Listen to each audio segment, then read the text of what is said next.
Geek World.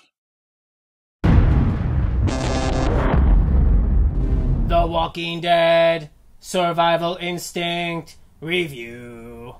You know what I really like about this game, Anime? What's that, Dave? I really love the fact that it's like 5 whole hours of a game. It's like, whoa, 5 hours? I mean, I don't even have that much time to do anything. But you know what? They're going to spoil us anyway.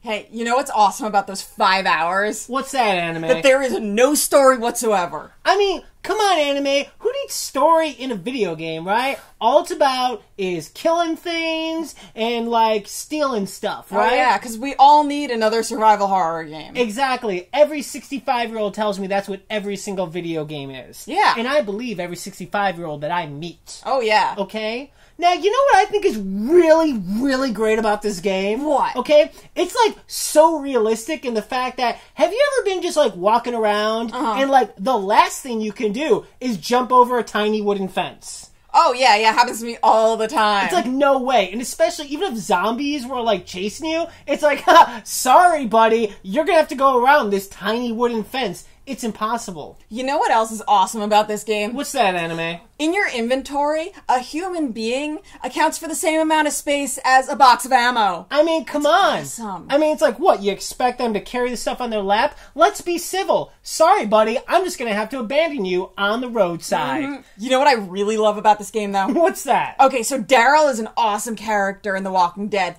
But you have to wait until practically the game is like more than halfway over to get his crossbow. Yeah. He doesn't need his crossbow. I mean, you know, why would you actually want to feel like you're playing as Daryl when you're playing as Daryl? Exactly. That's a great point.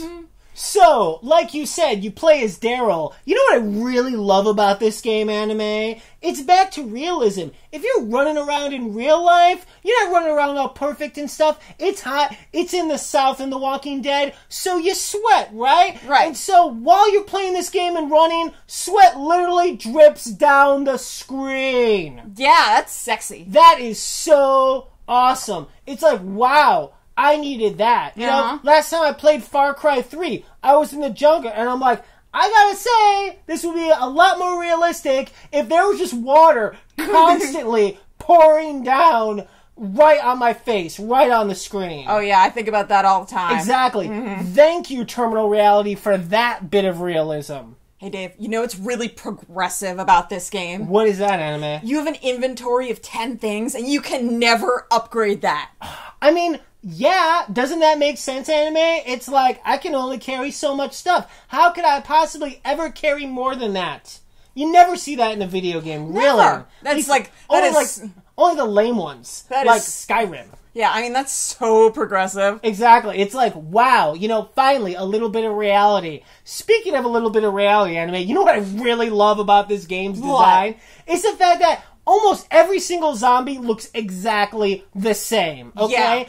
I've seen enough George Romero movies to know people look like people, and zombies are all gray and weird looking, all look exactly the same. I gotta say, almost identical. Yeah, I mean, even like almost identical clothing. It's amazing. You know what I also really love about this is like, wow, when it comes to level design. I mean, there was a level where my car broke down, right? And then like I had to go and search like, you know, this area with a garage. And then I got back in my car after I found fuel, stopped at a garage, and it was like the exact same level. Yeah. And I'm like, whoa, what an amazing comment on Middle America. Every place really does look the same, doesn't it? Wow. Wow. Thank you, Activision. You know what's super cool, though? What's that? There is no manual save function. I know, right? Uh-huh. It's like, what kind of whiner babies need to save? Like, Yeah. at all. Yeah, and you know, if you die, like, you go back to the beginning of the level because, like, you know, it barely ever autosaves, and when it does, you don't know it's doing it. I mean, one awe-inspiring homage to, like, old-school 80s gaming, like Absolutely. Super Mario Brothers. Yeah. You know? We've all been pampered way too long with autosaves that happen, like, you know, pretty much any time during the level. You know what my favorite thing about this game is? What's that, Anime? That it feels like it was totally made as, like, an app for your phone. Ah, yes, exactly. I mean, talk about progressive. It's like apps are taking over, right? Right. Everyone has Angry Birds, right? Everyone has all these games. So they're like, hey, you know what? Let's make this PS3, Xbox 360 game exactly like an app. Yeah. Have app-like graphics, app-like gameplay. Yeah. It's like, whoa, blow my mind, innovative. Yeah, that's what we all need. Exactly. You know what I really love about this game, Anime? What? Okay, it's like the inventory system is like so amazing, right? Right. Okay, it's like you drive around in a truck, and before a mission, you can like pick what you're bringing with you and like, you know, what you leave in the truck. That's great. And then like totally during the level, even though the truck is right there, Right. you can't go back in and drop stuff off. Well, yeah, I mean, that would be totally unrealistic. And then on top of that, when you finally get to the truck to move on to the next place, you can't actually put the stuff in your inventory in the truck. And if you have too much stuff to carry, you actually have to drop it. Well, I mean, of course. It's like, that makes a whole lot of sense. so much sense. The Walking Dead, Survival Instinct, and Review. Well, now it's time to loot with an non-stop day. It's safe to say we'll have some fun today on Geek World Radio.